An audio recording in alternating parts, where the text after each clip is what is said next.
Welcome to Second Story Garage. I'm Ashley Dean, and I'm here with the new. How's it going? Great. Good. Oh, we said at the same time. You go and then I'll go. Good. Good. All right. Well, I'm glad we're all in agreement. Well, half of us Yeah. are in agreement. Good So my job. first question is, can I join your band? Am I blonde enough to join this band? Are you tall enough? I don't think I'm tall enough, but that's why I'm on this stool. I think if Yeah. I took your hair, it'd be more fitting because then I could Right. just. I already know how to play and everything. I'll go Yeah. shave it for He you. knows the Yeah. songs. We I can just just take know your hair. songs. That'd be Yeah, quicker. No Sure. offense. Yeah. So the first thing I want to talk about, besides shaving my head and giving you my hair, which is not at all creepy, Totally. is your sort of two-sided single there, the Snappy Little Numbers or Crappy Little Numbers, Yeah. whatever you want to call it. Depending on if you hate it. Yeah, I liked it. So yeah, tell me a little bit about that since it's your latest release. We're actually doing a party to have it with that Snappy Little Numbers, whatever you call it, grouping. Collective? Collective. Okay. Yeah. Next Friday at the Sidewinder in Globeville.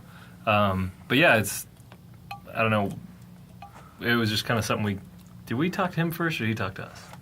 We talked to him first. Yeah. So Chuck, the guy who runs Snappy Little Numbers, used to run a label out of Boulder called Not Bad Records. Yeah. And there's a lot of really good bands on there.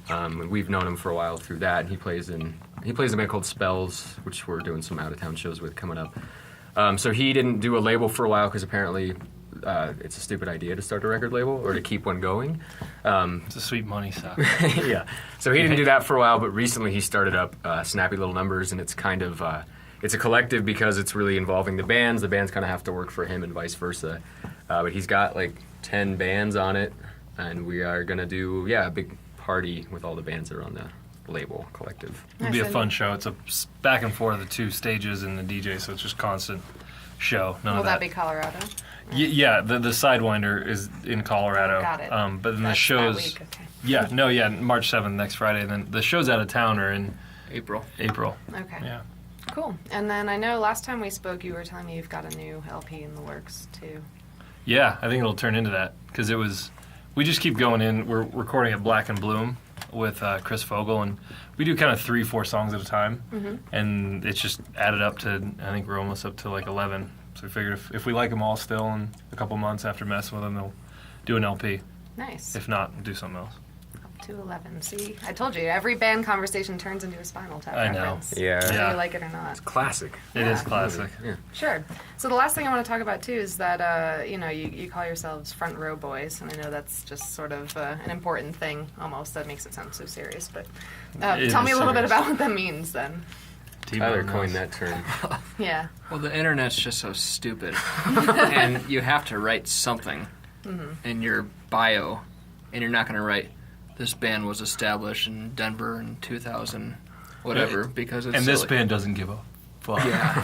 This band is explosive, and every band's explosive. Yeah. Yeah, you can turn up as loud as you want. Yeah. Everyone has a lot of electronics these days. But yeah, I don't know. Front row does mean something, though. It Yeah. kind of means that We're Get in- fans of music. fans of music and like playing. It's funny because a lot of publications or different types of people may not like our band, but other musicians seem to. And we like other bands. That it's just interesting when musicians start to like you more than just the general public because I don't know. I kind of like it. Yeah, I think it was a response, like he was saying, to the kind of overblown bios people get. And I'm sure, you're a music journalist, you get like, it's bands or like a friend of the band or someone the band's paying, Yeah. trying to like impress somebody, through these, these really elaborate descriptions, and it falls on deaf ears, and it's stupid. So, Yeah, you're a musician. You should be good at writing music, not a movie poster that captures someone in like one phrase. Right. yeah. Right. So yeah, we just want to let people know we're Something we're less fans. dramatic, too. Yeah. You know? I think Yeah. it's always a fine line of being serious about playing music, but not taking yourself too seriously as a musician. So if you come up with some elaborate story, unless if the story's just a joke altogether, and that's great. Right. Right. That's good. It should be something that's not out of a response to what other bands are doing, but what you feel as a band. And I think, even though it might sound as out of response of bands that we're making fun of right now, it was more of us We're making fun being of every other in band. front rows for shows of bands that we like. Yeah. Sure. And it is. I mean, And your we're point. boys. Your point about Front row boys. and we're boys. So, Zip Kerplunk. Zip That may be the Kerplunk. line. I think it is the fact that as a group, like we want the songs and the overall performance to always be go over well. Right. And we care about the song. We want it to be well written and well done. But individually, the four of us, like, we don't take ourselves that seriously. But Right. the song, we hope it goes really well. There's But I like- think there's that dividing line. Yeah, I mean, a lot of the bands that we like, and sorry if we keep going off on this, but we always try to find that balance, like, you know, bands like The Replacements or Dillinger 4, who, like, are really great bands, but there seemed like to be something that they didn't take themselves too seriously, and they were really serious about their music. But, you know, we went and saw The Replacements during Riot Fest, and their encore was them switching instruments and playing Rolling Stones songs Yeah. after playing this amazing set. And, like, it takes a really unique band to be able to pull that off without having people being like, and I guess I was like, what the fuck, you thought it was great. I guess I hated it in hindsight, but Yeah. No, I hated it. But I hey, hated it. Does that mean you hate your own band? I'm confused where this Yeah. story's going. We're not now. fans of our band, no, not at all. Right, Yeah, but other bands are fans of your band. yeah, very complex. sometimes. Maybe. Well, Sometimes. Sometimes. Maybe. I think the whole Daily Camera and Colorado Daily office is probably now a fan of your band. Yeah. Nice. So are we. So hopefully Awesome. everyone watching will be a fan now. So go watch those music videos and become a fan of the name. And see us in Tijuana in April. Yeah.